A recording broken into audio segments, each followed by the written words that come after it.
Hi there, it's Susie Moore here, and in case we haven't met yet, I'm an entrepreneur and a life coaching columnist for some of the world's largest media outlets.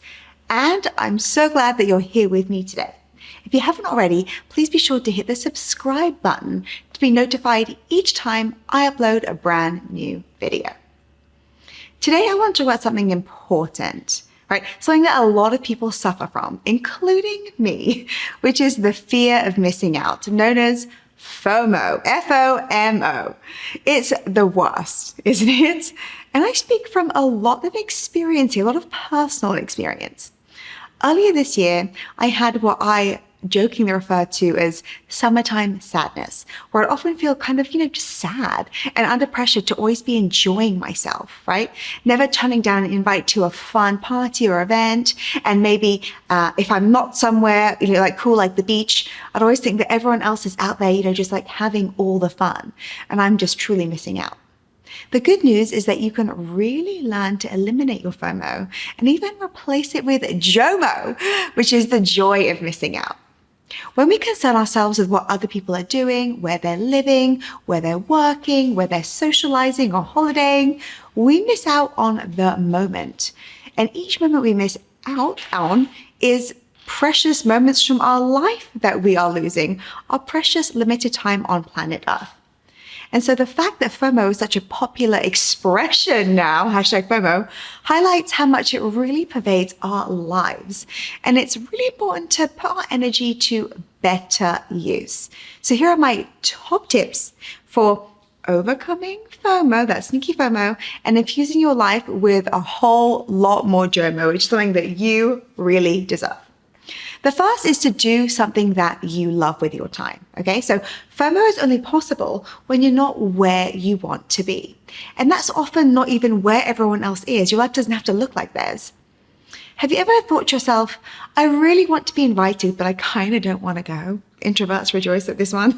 If you're doing something that really matters to you, then you won't really think about the other people, what they're doing, and concern yourselves with what everybody else is up to.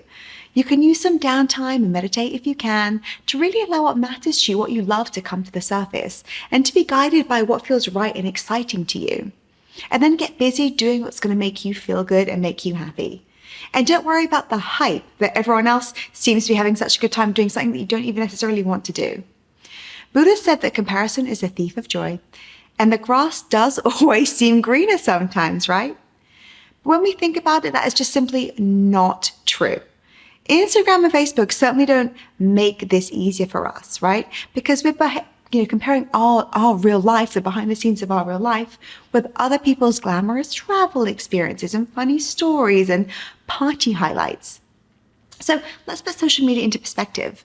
No one's posting their pajama parties at home with Netflix and takeaway pizza, right? Or their empty bank balance after they took an expensive first-class trip to Europe that they couldn't afford.